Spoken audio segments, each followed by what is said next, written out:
और सब अच्छा है, बस आप इनका केवल सदुपयोग करो। ये शरीर आपका स्वयं डॉक्टर है, अब परीक्षण करना कभी भी। ये शरीर जो है ना, ये स्वयं में डॉक्टर है। आप 4 रोटी की जगह 6 खा जाओ, ये तुरंत बोल देगा आपको, अजी आपने आज बहुत ओवर गाड़ी लोड कर ली। कहता है कि नहीं? और आपको कोई भी शरीर में कोई चीज नुकसान करे और आपने जबरदस्ती खा ली, ये पहले ही आपको संकेत दे रहा है, ये चीज मत खाओ, ये नुकसान करेगी, और तुम नहीं माने, खा लिया, नुकसान हो गया।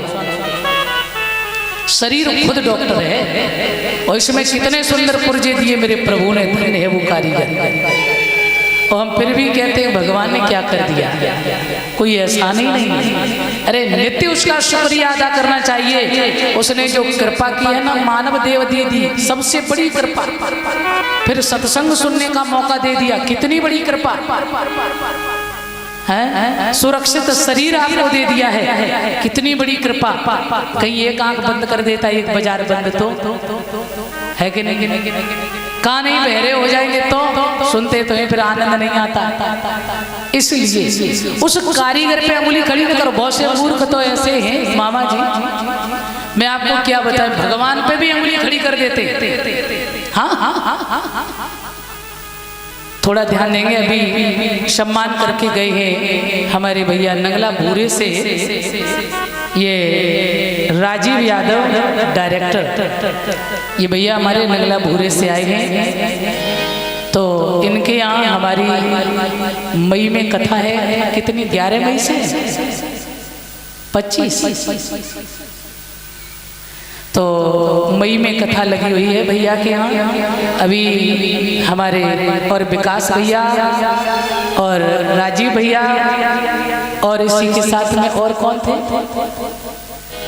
3 लोग आए थे ना सम्मान करने। और देखो अभी कथा करने तो पहुंचे नहीं हैं, पर बड़े ढंग से बनवाया आपने तो, फोटो लगवा के, क्या बात। आ जाइए। तो ये भैया लोग हमारे जो सम्मान कर रहे हैं, मैं सदा भगवान से कामना करेंगे सुखमय जीवन रहे, सदा आगे बढ़े। ईश्वर से मेरी कामना है सदा प्रसन्न रहे और खूब अच्छी तुम्हारी कथा हो। हाँ, तो आ जाइए। भगवान पर अंगुली खड़ी कर देते। एक व्यक्ति गया, एक महाराज जी के पास में पहुंचा और महाराज जी से कहने लगा, बोले महाराज जी, बोले हाँ, हमें ऐसा लग रहा है कि तुम्हारे भगवान में कुछ अकल कम है। ध्यान देना, तुम्हारे भगवान में कुछ अकल कम है। तो महात्मा जी ने कही, अहो भाग्य जो आपका दर्शन हुआ हमें। ध्यान देना, महाराज जी बोले, अहो भाग्य जो तुम्हारा दर्शन हुआ, ऐसा व्यक्ति तो आज तक हमें नहीं मिला। तुमने कम से कम बताया तो सही। और भगवान में अकल कम, बोले कम है पर है तो सही, कुछ तो है। हाँ, कम सही मगर है तो। हम तो सोच रहे थे भगवान को कतई अकल है ही नहीं है। अब वो व्यक्ति कहने लगा, अरे कैसी बात करते हो महाराज जी, अरे आप संत होकर के भगवान पर अंगुली खड़ी कर रहे हो, आप कह रहे हो कि बिल्कुल अकल नहीं भगवान को। तो साधु महात्मा जी ने जवाब दिया, बा मूर्ख को, कि यदि भगवान को थोड़ी भी अकल होती तो तुम्हारे जैसे बेअकल पैदा ही क्यों करता। बोल गोविंद भगवान, तुम्हारे जैसे बेअकल पैदा ही क्यों करता। अब वो वहां से चल दिया। अब उसने अपने मित्र से कही, भैया, बोले हाँ, आज हम लोग एक नए विषय का शोध करेंगे। अजीब, कौन से विषय पर? बोले ऐसा विषय शोध करेंगे जिसका आज तक किसी ने शोध ही न किया हो। अरे वाह, फिर तो आप बड़े पढ़े लिखे हो। हाँ, दोनों चल दिए। और कौन सा विषय? बोले आज हम लोग भगवान जो करते ना तो लोग समझ नहीं पाते। आज हम लोग भगवान तो दुनिया की गलती दिखाते हैं, मगर आज हम लोग भगवान की गलती ढूंढने चलेंगे। तो वो कहाँ गए? एक गांव में गए भैया। और गांव में जब पहुंचे तो उन्होंने क्या देखा, एक छप्पर था। छप्पर पर बेल पड़ी हुई थी कद्दू की, और उस पर बड़े बड़े फल। और उसने दूसरे मित्र से कहा, वो कलम कागज साथ में ही लिए था, बोले हम बताएंगे, गलती हो तुम नोट करना। बोले बिल्कुल। तो उन्होंने कहा, देखा मैंने कहा था कि भगवान में अकल नहीं है। हाँ, कितना कम अकल का है भगवान। देखो लिखो, पहली गलती नोट करो, गलती नंबर 1। क्या? बोले इतनी नाजुक बेल, वो इतने भारी भारी फल। इससे समझ में आ रहा है कि भगवान को अकल नहीं है। अरे इसमें छोटे छोटे फल लगा देता तो। मित्र ने कहा, वाह वाह वाह, तुम तो बहुत समझदार हो, तुमने तो सच में भगवान की गलती पकड़ ली। तो उसने तुरंत नोट कर ली, चल दिए। अब जैसे ही रास्ते में आए, सो एक जेठ का महीना था, गर्मी का समय, सो एक बगीचा में आए कि विश्राम करने लगे दोनों। जब विश्राम करने लगे तो आम का ये जो समय आ रहा है ना, हाँ, आम का बगीचा रहे, सो दोनों वहीं लेट गए, विश्राम कर रहे। तब तक ऊपर नजर पहुंची, सो उसने देखा, मैंने कहा था देखो भगवान में अकल है ही नहीं। हाँ, क्यों? अब बताओ, इतना बड़ा वृक्ष, वो इतने छोटे छोटे फल है, और वो इतनी छोटी नाजुक सी बेल, और उस पर इतने बारी बारी फल लगा दिए। अरे वो वाला फल यहाँ लगा देता, ये वाला वहां लगा देता। हाँ, अब इतना बड़ा वृक्ष और इतना छोटा सा फल, इससे समझ में आ रहा है कि भगवान को अकल नहीं। हाँ, नोट करो, गलती नंबर 2। वो भी लिख रहा है, वाह वाह वाह, तुम तो बड़े समझदार। अब थोड़ी देर में दोनों लेट गए। भगवान ने भी देखा ये ज्यादा ही कछु मूर्ख है। अच्छा, मूर्ख भी वो नहीं होता जो अपनी मूर्खता को समझ ले, मूर्ख वही होता है जो अपनी कभी मूर्खता समझते ही नहीं कि हम मूर्ख है। हाँ, एक बड़ी अच्छी बात याद आ गई। एक दो सर्व संपन्न सेठ थे और वो दोनों बैठे हुए। सो एक सेठ ने कही, भैया, बोले हाँ क्या बताएं, हमारा नौकर तो इतना बड़ा मूर्ख है, क्या बताएं आपको नमूना दिखाएं? तो बोला हाँ दिखाओ। सो अपने नौकर को बुलाया, अजी इधर आओ। हाँ, एक काम करो, ये 10 रुपए लो। हाँ, तो मार्केट में जाओ, एक टेलीविजन खरीद के लाओ, जाओ। और उसने 10 रुपए लिए और चल दिया। अब वो मालिक ने कही, देखा कितना बड़ा मूर्ख, बता 10 रुपए में टेलीविजन खरीदने गया। और दूसरे मालिक ने कही, ये तो कहीं तक ठीक है, पर हम आप को नमूना दिखाएं। बोले हाँ। तो उन्होंने बुलाया, बोले इधर आओ। हाँ बताओ, आपने ऑफिस तो देखा है ना? हाँ देखा है। तो एक काम करो, क्या चले जाओ वहां देख के आओ कि हम हैं कि नहीं। वो भी चल दिया और दोनों चौराहे पे जाकर आपस में मिल गए और दोनों आपस में कहने लगे, भैया, बोले हाँ, हमारा मालिक बड़ा मूर्ख है। देखो, मूर्ख कभी अपने को मूर्ख नहीं मानता है। हमारा मालिक बड़ा मूर्ख है। क्यों? अरे बोले आज हमें 10 रुपए दिए और हमसे बोला जाओ टेलीविजन खरीद के लाओ। उसको ये पता नहीं था कि आज संडे है। आज संडे ना होता ना तो 10 रुपए में 10 ही टेलीविजन खरीद के दे देता। वो कहने लगा, तेरा तब भी ठीक है, हमारे मालिक तो बिल्कुल ही पागल है। क्यों? अरे हमसे कहने लगा, जाओ ऑफिस में देख के आओ हम है कि नहीं है। क्या इसके पास फोन नहीं था?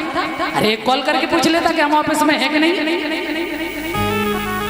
बोल सच्चिदानंद भगवान ऐसे बोले।